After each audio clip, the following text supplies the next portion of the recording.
Acts 20:35. Remember that our Lord Jesus said, more blessings come from giving than from receiving. The other versions would say it is more blessed to give than to receive. More blessings in giving. And this means in giving things, help, in giving time, in giving love. Hindi lang limitado sa mga material na bagay ang ibig sabihin ng giving. More blessings in giving. Dear Lord, we ask for a simple message, one that will touch our hearts and move us to doing the right things in our daily lives. Kayo po ang mangaral, turuan niyo po kami, at sa sandaling ito pakalinisin upang maging tama at mainam na sisidlan ng iyong karunungan ang aming isip. Guide us, take us by the hand, lead us. In the name of Jesus, your Son, we pray with thanksgiving. There is more blessing in giving because giving is commanded by God.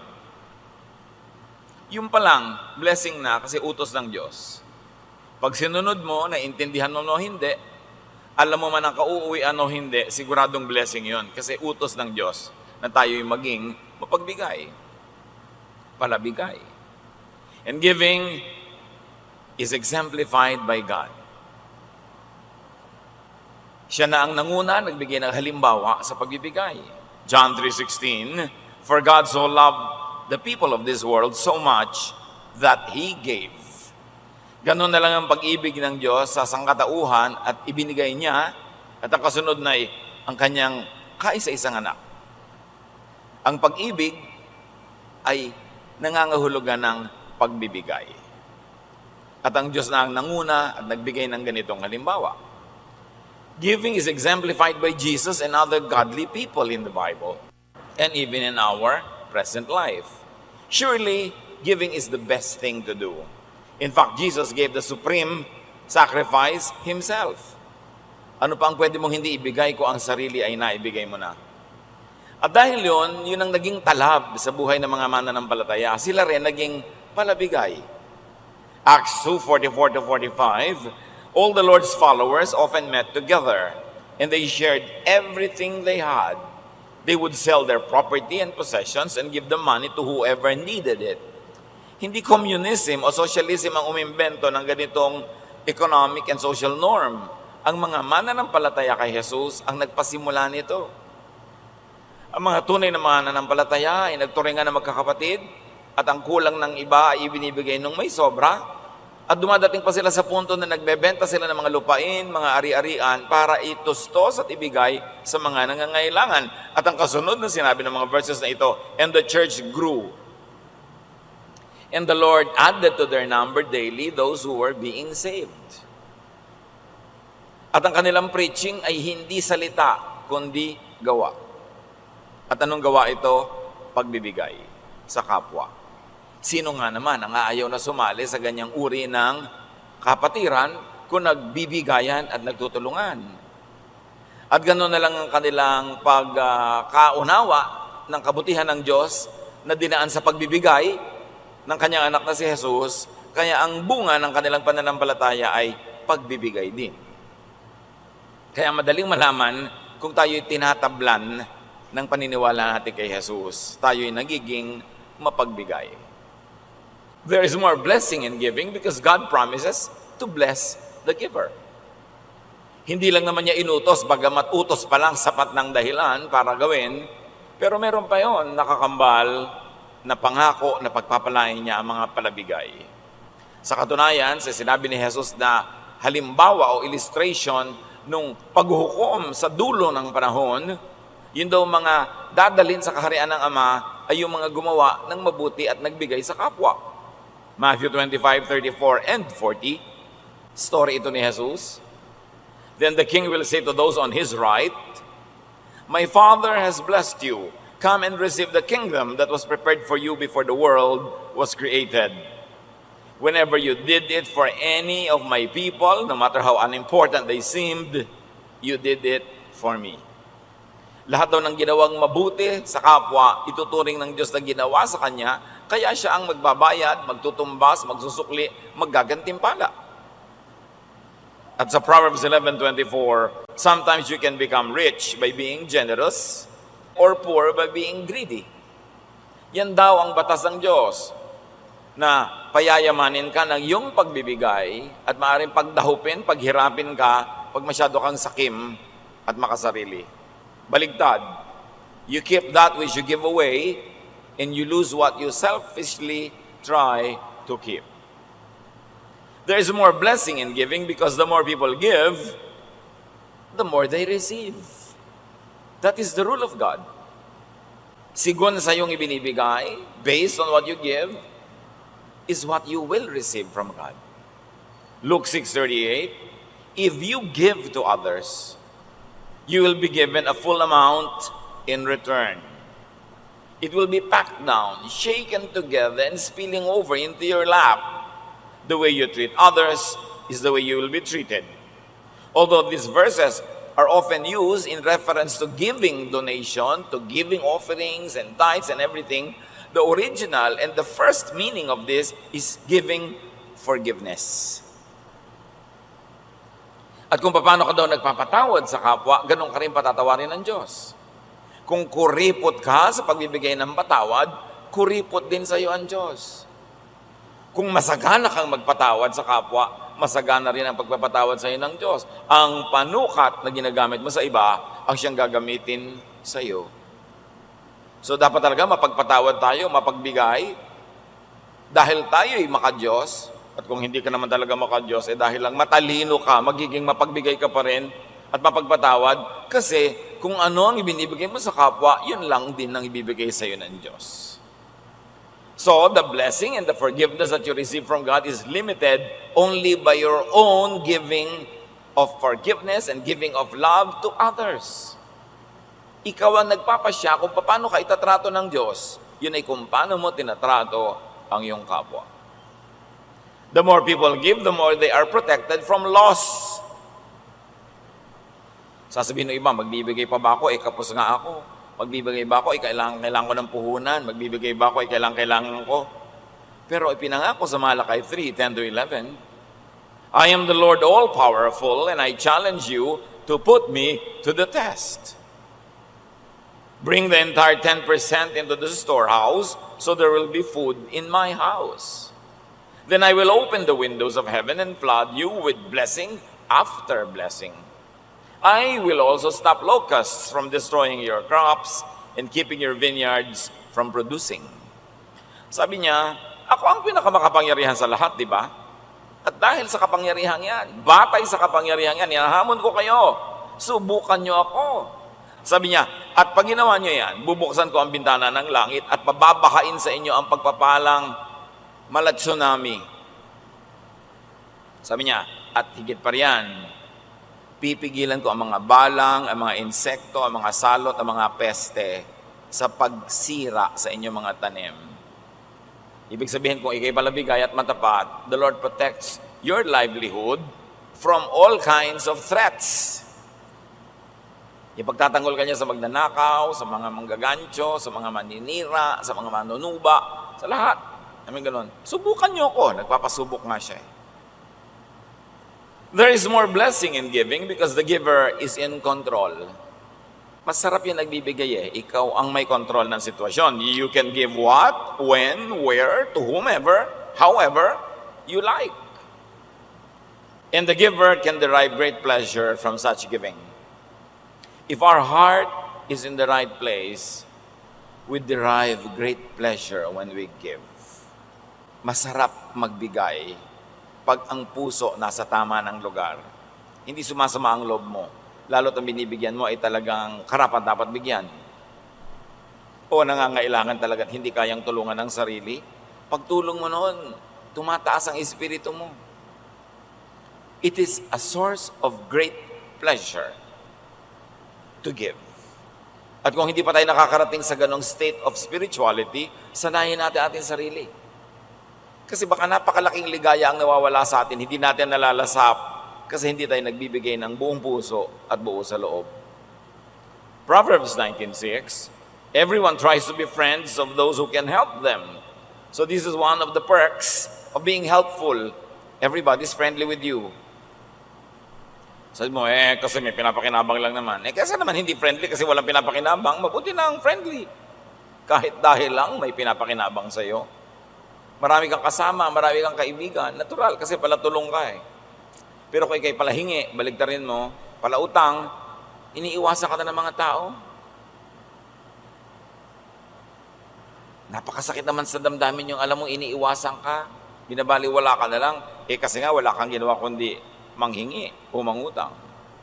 Proverbs 17:8, a bribe works miracles like a magic charm that brings good luck. So, another form of giving, sabi nga nun, alam nyo, yung nagbibigay ng padulas, daig pa niya ng may virtud, daig pa niya ng may agimat.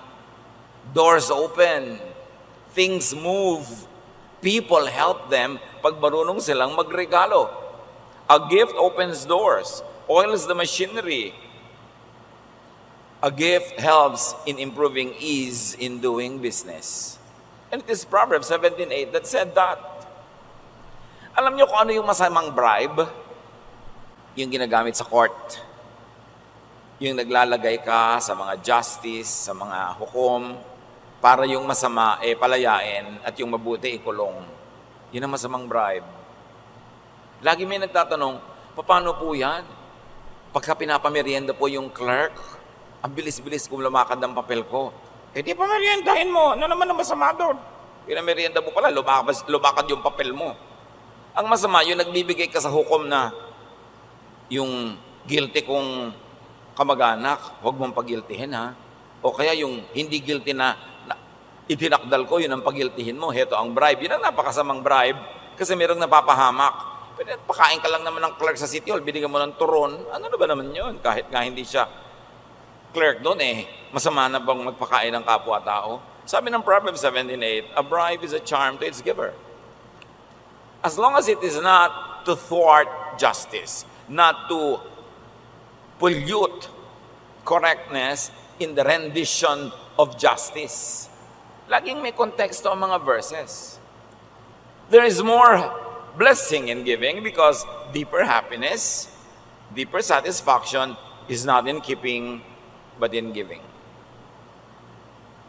Parang pagka ikaw ay empacho na, yung ang dami-dami mong kinain, may indigestion ka na, the pleasure really is in making it go out of your system. It is in giving it up.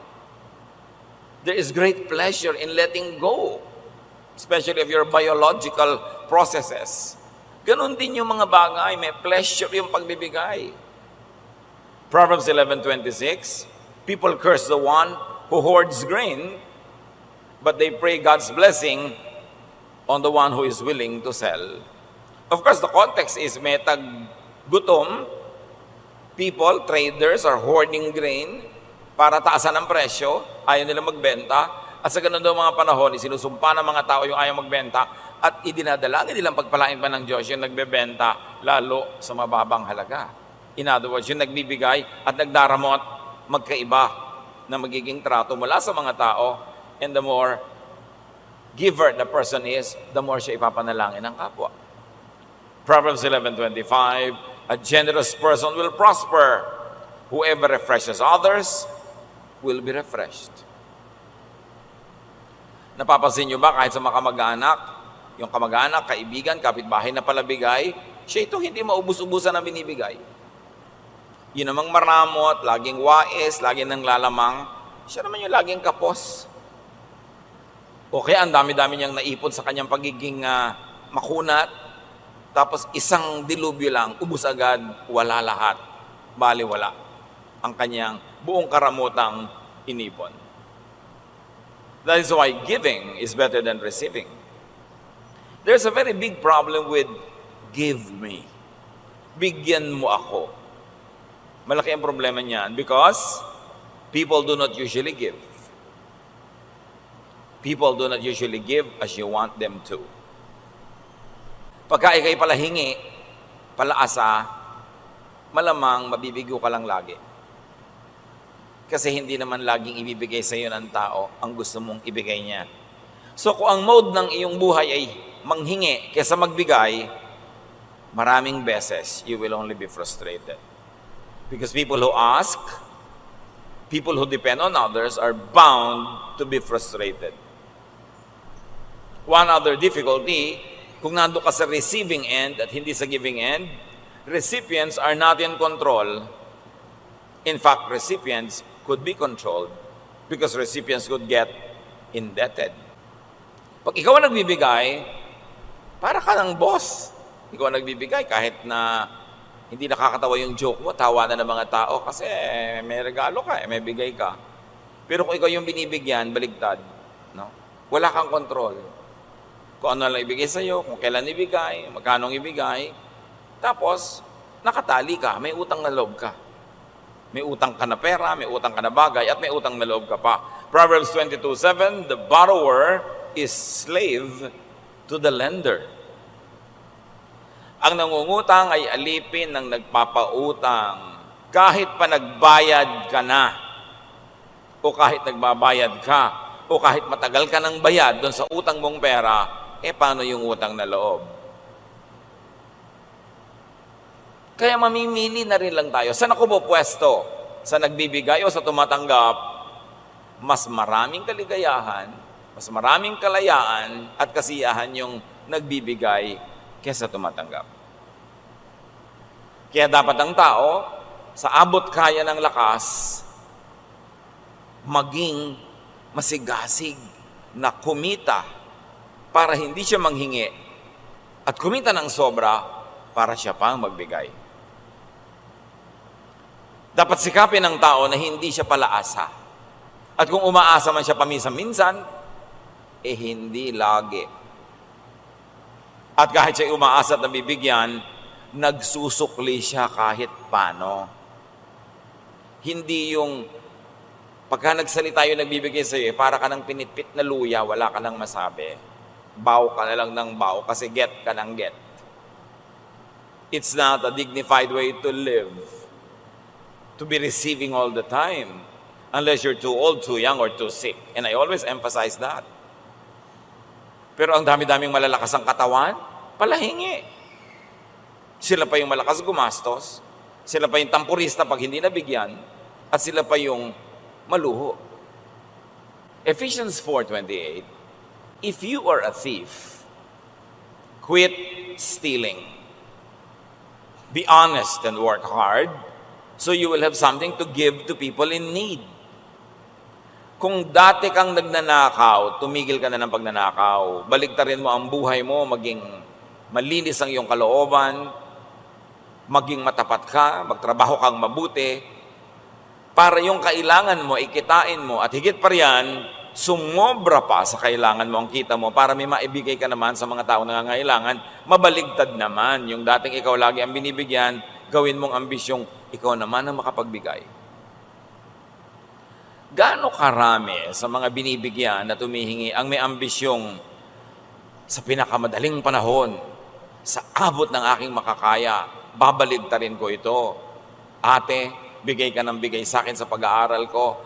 Tatapusin ko agad ang pag-aaral ko o di ko man matapos ito pag nagtrabaho ako, susuklian naman kita, bibigyan kita.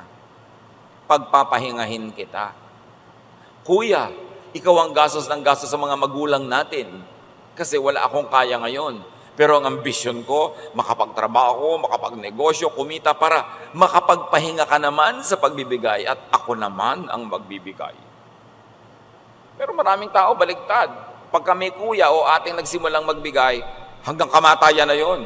Mapapasubo ka na ikaw lagi at ikaw lagi at ikaw lagi. Kasi yung iba, iaasa na sa'yo. Sabi, ay mayaman naman siya. Ay may pera naman siya. Maluwag naman siya sa buhay. Hindi yun ang point. Ikaw ba? Natulungan ka ba nitong tinutulungan ng kuya mo? Pinalaki ka ba ng magulang nyo? Pinalaki ka ba ng mga taong ito? Tinulungan ka ba? Yes. Therefore, magsukli ka rin. Kahit na may nagbibigay na sa kanila na mas mapera sa'yo, ikaw may obligasyon pa rin magbigay. Dapat ang obligasyon ng tao, lalo't nakatanggap, ibaligtarin yon at siya naman ang makapagbigay. Hindi yung lagi na lang na iaasa mo. Exempted ka na dahil lang mahirap ka. Receiving what you do not earn or you do not deserve is stealing. Halimbawa, tanggap ka ng suporta mula sa iyong tiyo, tiya, ate, kuya, kung sino man. Deserve mo ba? Bakit ka naman sinusuportahan? Dahil ang aga mo nag-asawa, nagkaroon ng mga anak, tungkulin na nilang suportahan ka. Bakit? Tinulak ka ba nila mag-asawa? Tinulak ka bang magkaroon ng anak ng maaga? Nagkaanak ka na maaga, di maghanap buhay ka para buhayin mo yung anak mo. Hindi iaasa mo sa iba. Yung umaasa ka sa iba na hindi mo naman deserve, hindi mo na-earn, hindi mo itinanim, tapos umaani ka, stealing yon. Because you don't deserve it. It is not rightfully yours. Receiving what is wrongfully acquired, and receiving when the giver unwillingly or unjustly suffers, when giving to you, that is stealing. Yung kuya mo na sana'y nakakapanligaw man lang, nasa edad na, pwede na makipag-date, hindi man lang makapag-date dahil hingi ka ng hingi, stealing yun. Ninanakaw mo yung kaligayahan niya Ninanakaw mo yung budget niya. Tapos ikaw wala namang ginagawa sa buhay, hingi ka ng hingi. Dapat ang mga tumatanggap, ang ambisyon, pagpahingahin yung nagbibigay. Hindi yung nagpaplano agad, ano kaya hihingin ko next month? Ano kaya susunod kong hihingin? Bakit? Ano ang tanim mo?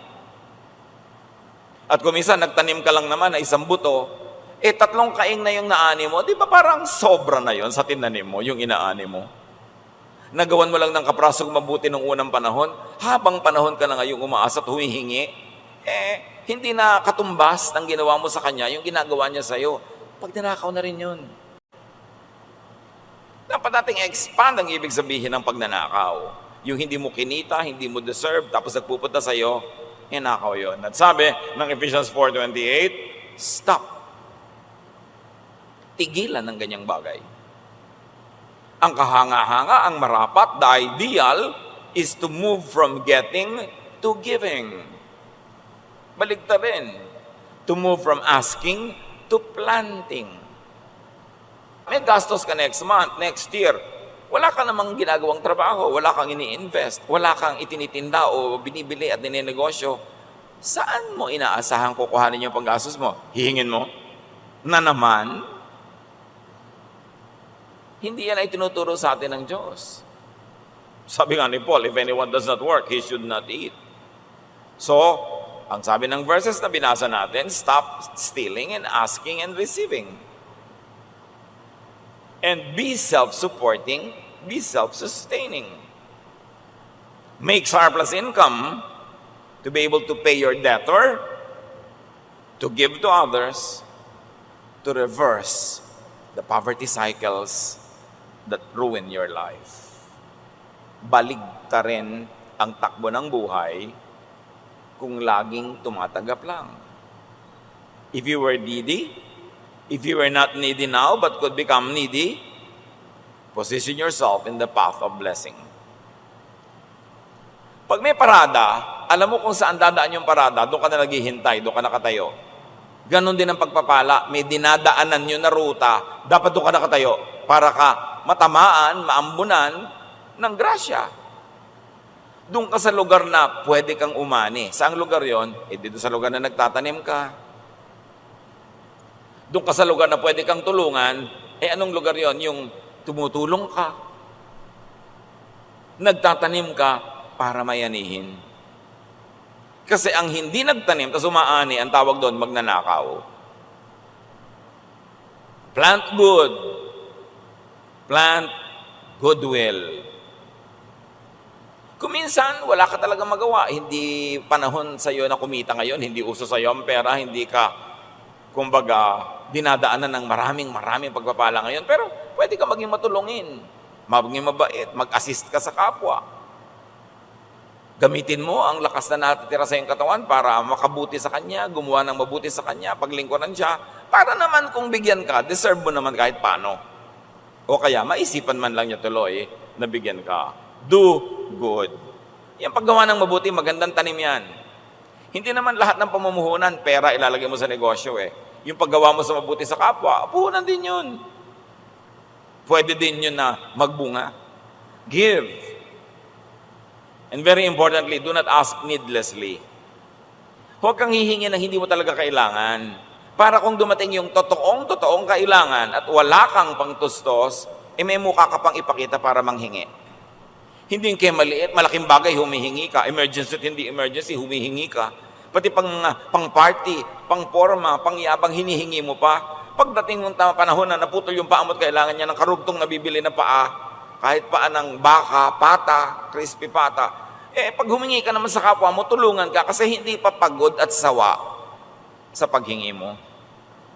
So in other words, huwag mong gamitin yung credit line mo in a very foolish way. Ireserba mo yung goodwill. Do not ask needlessly, do not ask too much and too long. Makahalata ka na ilang buwan ka nang binibigyan, ilang taon ka nang binibigyan. Kailan titigil yon? Pag lang patay na yung nagbibigay sa'yo? Mag-isip. Hindi ko patuloy kang binibigyan, buong puso kang binibigyan, lalo sa mga Pilipino na kababayan natin. Minsan talagang ang sama na ng loob mo, wala ka na maibigay, hirap ka na, pero hindi mo pa rin pinapahalata, binibigay mo pa rin. Pero yung bang ganong kagandahang loob ng nagbibigay, dapat nating pagsamantalahan. Hindi kumikibo ay hindi nagdurusa. Hindi kumikibo ay madali sa kanya ang ginagawa niya. Baka hindi lang talaga siya paladaing. So be kind to others, especially be kind to your giver, and be kind to your potential giver. Bata ka pa. Ang sungit-sungit mo sa mga bata. Malakas ka pa, kayang-kaya mo masuportahan ang sarili mo. Pero hindi mo ba naiisip, baka dumating ang panahon na mabuhay ka na lang sa awa ng mga batang ito na sila na yung may edad at ikaw ay super tanda na, hindi mo ba naiisip na pwede mo sila maging potential givers? Hindi mo ba naisip na yung kapitbahay, pwede mong maging potential giver? Kung wala kang kotse, wala kayong sasakyan, malayo kayo sa sibilisasyon, tapos madaling araw, naghihingalo ka, madala ka man lang niya sa ospital dahil meron siyang sasakyan. Hindi mo siya kailangan ngayon. Ibig sabihin, hindi mo na siya kakailanganin kahit kailan. Kaya napakalaking kahangalan na makipag-away sa kapitbahay. Makipag-away sa mga nasa paligid. Kasi pag bigla ka nanigas at nagpagulong-gulong dyan, yung nasa paligid mo dadampot sa'yo. Be kind to your potential givers and helpers. Proverbs 11:17, kindness is rewarded. It's a rule. If you're kind, you'll be rewarded. Hindi laging doon sa ginawan mo ng mabuti dadaan ang pagpapala sa'yo, kuminsan sa iba, pero babalik at babalik sa'yo ang inihagis mo sa langit. Kung ang inihagis may kabutihan, kabutihan ang babalik sa'yo. Pag ang inihagis may kasamaan, kasamaan ang babalik sa'yo. Kaya yung mga tao nagtataka, bakit kaya nagkakaganito yung buhay ko? Isipin mo kung anong inihagis mo ng araw sa langit. Kasi kung yan ang bumabalik, ibig sabihin, yan ang hinagis mo. Hindi naman pwede magkamali ang Diyos. Yung hinagis mo sa iba tumama. God is just. Galatians 6:7, you will harvest what you plant. Especially self-reliance and non-dependence. Pag sinanay mo ang sarili mo maghanap buhay, sinanay mo ang sarili mong magtiis kung wala, huwag manghingi na manghingi lagi, sinanay mo ang sarili mong maging productive and fruitful, babalik at babalik yan. Invest in yourself. Train yourself to be fruitful para hindi ka humihingi, ikaw pa ang nagbibigay. 2 Corinthians 9:6, remember this saying, a few seeds make a small harvest, but a lot of seeds make a big harvest. Konti ang tanim, konti ang ani. Maraming tanim, maraming ani. Invest in, give to many ventures. Give to many potential helpers and givers. Ecclesiastes 11:1-2. Be generous and someday you will be rewarded. Share what you have with 7 or 8 others because you never know when disaster may strike. Sabing ganun. Maging palabigay ka at magagantimpalaan ka pagdating ng araw. Magbigay ka sa 7, 8 iba-ibang tao kasi hindi mo alam kung sino dyan ang magsusukli, kung sino dyan ang magbabalik sa'yo. So don't put all of your eggs in just one basket. Don't be kind and nice to just one person. Paano kung pagdating ng araw, selfish pala siya? O nagkaroon siya ng asawang selfish, edi wala ka na. O ang bait-bait niya, bigla siyang nadaganan ng natutumbang puno ng kamatsile. natusok siya ng tinik ng kamantsili at na-infect siya at bigla siyang namatay, o di wala na, kaisa-isa lang yung minahal mo, namatay na, wala na. Kaya sabi, damihan mo. Be kind to many. Ganon din yung negosyo. Huwag lang isa. Diversify a little bit.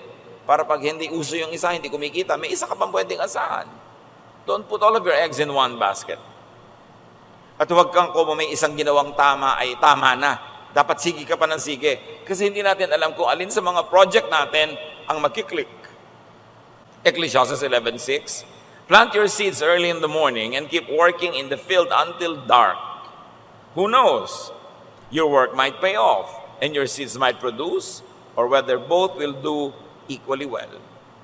So, ganun, may ginagawa ka ng ganito, may ginagawa ka pang iba. Hindi isa lang. Para pag inabot ng dilubyo yung ginagawa mong isa, may isa ka pang pwedeng sandalan at asahan. And remember, in the context of our topic, giving is actually investing. Kaya mga maramot, hindi nagbibigay, ang totoo, hindi sila namumuhunan, so huwag silang umasa ng tubo. Huwag silang umasa ng harvest kasi hindi sila nagtanim. But beyond just investing, give for enjoyment. Isang sikretong balong ng kaligayahan ang pagbibigay basta't galing sa puso. At hindi masama na sa paggawa mo ng mabuti sa kapwa ay umaasa kang gagawa ka niya ng mabuti. Normal lang yon. Hindi masama sa isang magulang na ibigay ang lahat-lahat sa kanyang mga anak at inaasahan niyang pagdating naman ng araw ay ibigay ng mga anak niya ang lahat-lahat sa kanyang katandaan. Hindi masama yon. That's the law of life. 1 Corinthians 9:10, whoever plows and threshes should be able to do so in the hope of sharing in the harvest. Sino man daw ang nagbubungkal ng lupa, nag-aani, dapat ginagawa niya yun dahil umaasa siya na meron siyang parte sa ani. Hindi siya bungkal ng bungkal, tanim ng tanim, hirap ng hirap, tapos wala naman pala siyang mapapala. So hindi masamang mag-isip na may mapapala ako sa ginagawa kong mabuti. Normal lang yun. That's the law of nature. Plant to harvest, and it's not wrong to expect to harvest if you planted. Ikaw na tinaniman ng mabuti, ginawaan ng mabuti, ang masama ay kung di ka magsukli, di ka magbalik, di ka magbigay. 2 Timothy 2:6, and farmers who work hard are the first to eat what grows in that field. Yung naghirap sa'yo, yun ang dapat unang makinabang kung ikaw ay mabunga na. Nagtaguyod sa'yo, nagmahal sa'yo, nag-alaga sa'yo, tumulong sa'yo, nagpahiram sa'yo, nagpautang sa'yo, yun ang dapat makinabang pag ikay mabunga na, huwag mo dapat kinakalimutan yun. Na parang walang nangyari.